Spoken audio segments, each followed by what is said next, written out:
ஹாய்ங்க, welcome to போஷ்னிஸ் vlogs. So ரொம்ப நாளாக video வந்து போடலை. ஸோ இதுக்கப்புறம் வந்து இது கண்டினியூ பண்ணுவோம் கண்டிப்பாக. இன்றைக்கி நம்ம வீடியோவில் என்ன பார்க்க போகிறோம் அப்படின்னா, சத்து மாவு கஞ்சி தாங்க செய்ய போகிறேன்.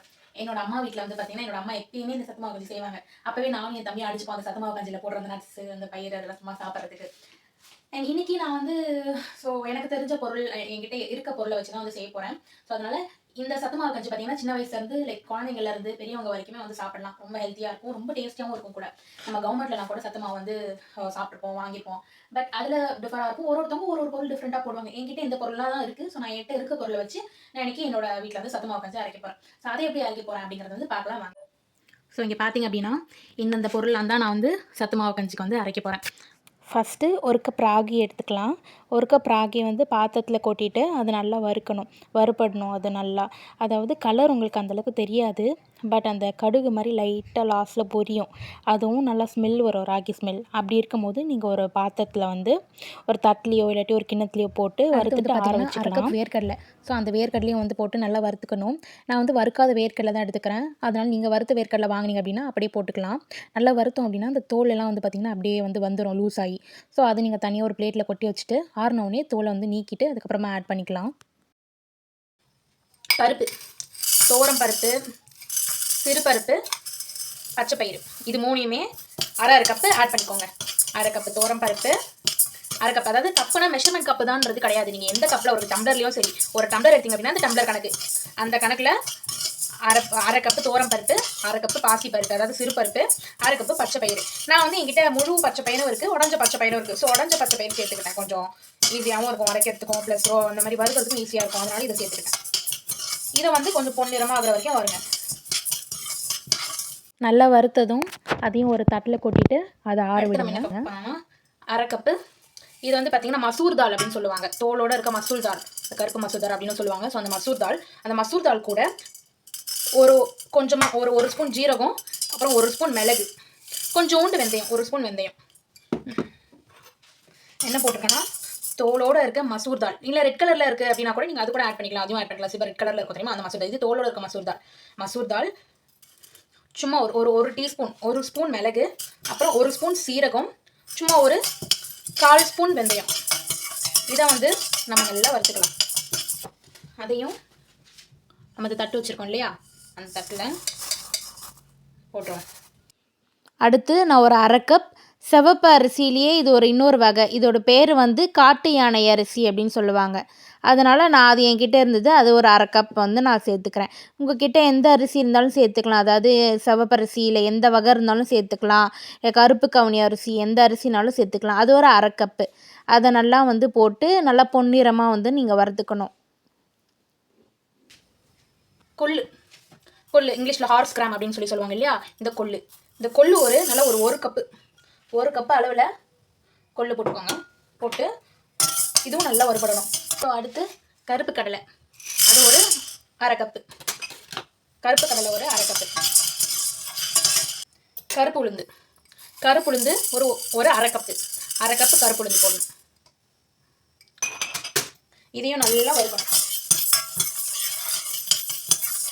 இது வந்து பார்த்தீங்கன்னா நல்லா வறுபட்டுருச்சு. ஆனால் இந்த உளுந்தில் வந்து பார்த்தீங்கன்னா மட்டும் உங்களுக்கு நல்லா வறுத்துருச்சா இல்லையா அப்படின்ட்டே வந்து கண்டுபிடிக்கிறது கொஞ்சம் கஷ்டம். அப்படி இருக்கிறவங்க வந்து பார்த்தீங்கன்னா ஸ்மெல் வரும், நல்லா அந்த உளுந்து ஸ்மெல் நல்லா வரும். அந்த ஸ்டேஜில் இருக்கிறப்ப இதை எடுத்துடணும்.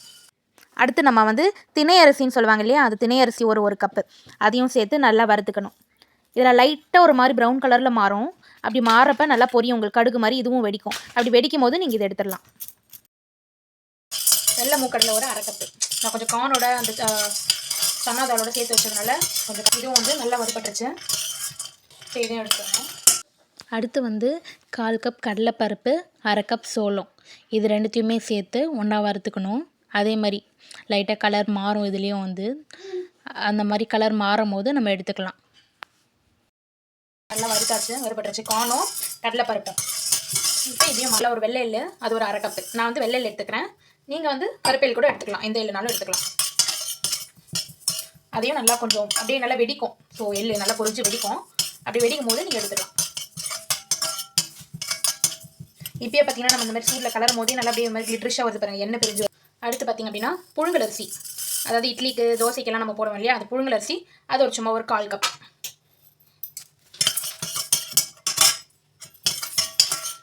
இது நல்லா அந்த பொரியிற அளவுக்கு நல்லா அரிசி பார்த்தீங்கன்னா நல்லா கொஞ்சம் நல்லா வறுபட்டுருச்சு. நல்லா லைட்டாக பொரியிற மாதிரி இருக்கு பாருங்க. நல்லா ஒரு 1/2 கப்பு என்னது ஏலக்காய் சும்மா ஒரு 1/4 கப்பு கசகசா. இது நல்லா வறுக்கணும். கசகசாவும் ஏலக்காவும். அவ்வளோதான். இந்த ஸ்டேஜில் நம்ம எடுத்துடணும். ஒரு 1/4 கப் பிஸ்தா, 1/2 கப் முந்திரி, நல்லா ஒரு 3/4 கப் வால்நட் எடுத்திருக்கேன். அதோட 1/2 கப் பாதாம். ஸோ இது வந்து நீங்கள் எவ்வளோ மாதத்துக்கு எவ்வளோ அரைக்க போகிறீங்களோ அதுக்கேற்ற மாதிரி நீங்கள் அட்ஜஸ்ட் பண்ணிக்கலாம். நட்ஸு சும்மா ஒரு 1/4 கப்பு சன்ஃப்ளவர் சீட்ஸ் உங்கள் வீட்டில் இருந்துச்சு அப்படின்னாலும் நீங்கள் யூஸ் பண்ணிக்கலாம். இது வந்து ரொம்ப நல்லது. சன்ஃப்ளவர் சீட்ஸ்னு சொல்லுவாங்க. சும்மா ஒரு 1/4 கப் ஃப்ளாக்ஸ் சீட். இது வந்து நான் ஆட் பண்ணுறேன். உங்ககிட்ட நீங்கள் இருந்தது அப்படின்னாலும் நீங்கள் ஆட் பண்ணிக்கலாம், இல்லைனாலும் நீங்கள் ஸ்கிப் பண்ணிக்கலாம். நல்லா பொரியுது, அதை சாப் பண்ணி எடுத்துக்கலாம். ஒரு 1/2 கப்பு அவல், அதையும் நல்லா வறுத்துக்கலாம். ஒரு 1/4 கப்பு ஓட்ஸும் சேர்த்துக்கலாம். நீங்கள் இருந்துச்சு அப்படின்னா சேர்த்து. என் பொண்ணு பார்த்தீங்கன்னா நான் பண்ணிக்கிட்டே இருக்கேன். இப்போ நான் வறுத்துட்டே இருக்கும்போது அம்மா என்ன பண்ணுறீங்கம்மா, ஸ்மெல்ஸ் குட் அப்படின்னு சொல்லி வராங்க. என்ன சொல்லுங்கள், என்னம்மா நல்லா இருக்கா? வந்து அப்படி இந்த அம்மா வந்து பீனட் வந்து சாப்பிட்றாங்க, அதாவது வேர்க்கடலை சாப்பிட்றாங்க. இந்த அம்மா வறுத்த வேர்க்கடலையை எனக்கு வேணும் அப்படின்னு சொல்லி எடுத்து சாப்பிட்றாங்க. What are you doing my baby? அதாவது என்னோடய பொண்ணுக்கு இந்த மாதிரி வறுக்கிற வேலை, கிளற வேலை அதெல்லாம் ரொம்ப பிடிக்கும். ஸோ நான் எது கிச்சனில் பண்ணிகிட்டு இருந்தாலும் உடனே வந்து இந்த மேலே உட்கார வைக்க சொல்லி, கிச்சன் மேலே உட்கார வைக்க சொல்லி இந்த மாதிரி கிளறுவாங்க. எல்லாத்தையும் உட்காந்து ஸ்பூனை வச்சு கிளறிட்டு இருப்பாங்க. இதுதான் எங்களோட வேலை.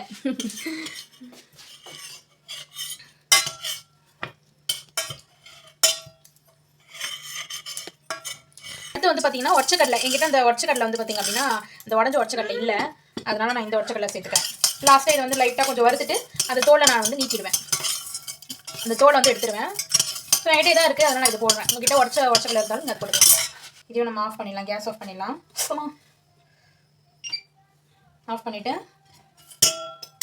இதையும் நம்ம ஒரு தனி பிளேட்டில் ஆட் பண்ணிக்கலாம். ஏன்னா தோல் எடுக்கணும் இல்லையா? ஸோ அதனால் கேஸ் ஆஃப் பண்ணிட்டோம். நம்ம இப்போது சுக்கு பொடி சும்மா ஒரு ஸ்பூன் சுக்கு பொடி நல்லா கேஸ் ஆஃப் பண்ணிட்டோம். ஆஃப் பண்ணிவிட்டு சுக்கு பொடி போடுறோம். சும்மா நல்ல ஒரு பெரிய டீஸ்பூனில் சுக்கு பொடி போட்டு நல்லா வறுத்துக்கோங்க. கேஸ் நம்ம ஆஃப் பண்ணிட்டோம். அப்படியே இந்த பாத்திர சூட்லேயே லைட்டாக வந்து வறுத்துக்கலாம். ஏன் நம்ம சுக்கு பொடி சேர்க்குறோம் அப்படின்னா, இதில் நம்ம நிறைய பயிர் வகைகள், தானிய வகைகள்லாம் சேர்த்துருக்கோம். அதெல்லாம் வந்து பார்த்திங்கன்னா கொஞ்சம் ஈஸியாக டைஜஷன் ஆகாது. சுக்கு பொடி சேர்த்திங்க அப்படின்னா சுக்கு வந்து ஈஸியாக கொஞ்சம் டைஜஷன் ஆகிறதுக்கு ஹெல்ப் பண்ணும். அதனால் சேர்த்துருக்கோம். நம்ம கம்பல்சரி இதில் சேர்த்தாகணும். இப்போ நம்ம வந்து பார்த்திங்கன்னா அந்த சுக்கு நெறி ஏறுது. நம்ம வறுத்த பொருள் எல்லாமே வந்து பார்த்திங்கன்னா நல்ல மாதிரி ஒரு பெரிய தட்டில் போட்டு வச்சுருக்கோம். இது வந்து எல்லா பொருளுமே வந்து ஆறணும். நல்லா சூடாக இருக்கும் இல்லையா? ஸோ நல்லா எல்லாமே ஆறணும். ஆறினதுக்கு அப்புறம் தான் நம்ம மிக்ஸி ஜாரில் போட்டு அரைக்க போகிறோம். ஸோ இந்த பொருள் தான் அதனால் ஒரு 28-30 பொருள் கிட்ட போட்டிருக்கேன். அதனால உங்களுக்கு ஏற்ற மாதிரி எந்த பொருள் இருக்கும். இதில் இன்னும் சில பேர் வந்து பார்லிலாம் போடுவாங்க.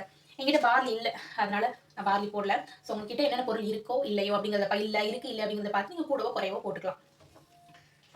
என்கிட்ட இந்த பொருள் தான் இருந்துச்சு. என்கிட்ட இருந்த பொருளாக வச்சு நான் வந்து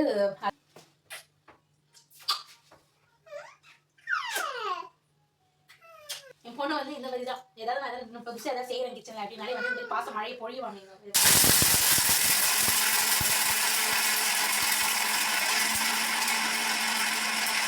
நான் இங்கே நெதர்லாண்டில் இருக்கிறதுனால நான் வீட்டில் மிக்சிலே அரைச்சிக்கிட்டேன். நீங்கள் வந்து உங்கள் வீட்டுக்கு பக்கத்தில் ஏதாவது அரைக்கிற மிஷின் கடை இருந்துச்சு அப்படின்னா அங்கே போய் நீங்கள் அரைச்சிக்கலாம். இதை வந்து பார்த்திங்கன்னா சில பேர் மிக்சியில் அரைச்சாங்கன்னா ஜெலிப்பாங்க.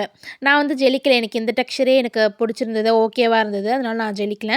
உங்களுக்கு வேணும்னா நீங்கள் வந்து மாவை வந்து ஜெலிச்சிக்கலாம், ஃபைன் பவுடராக வரா மாதிரி. கொஞ்சம் சூடாகட்டும். சூடானோடனே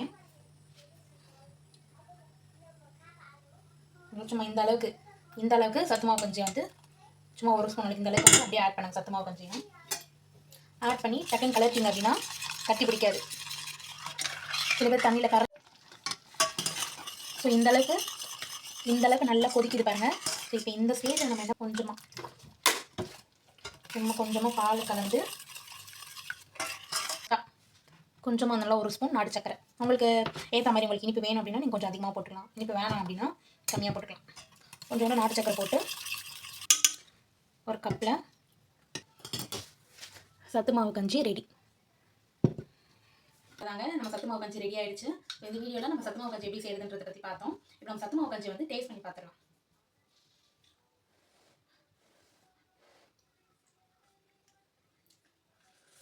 சூப்பராக இருக்குங்க.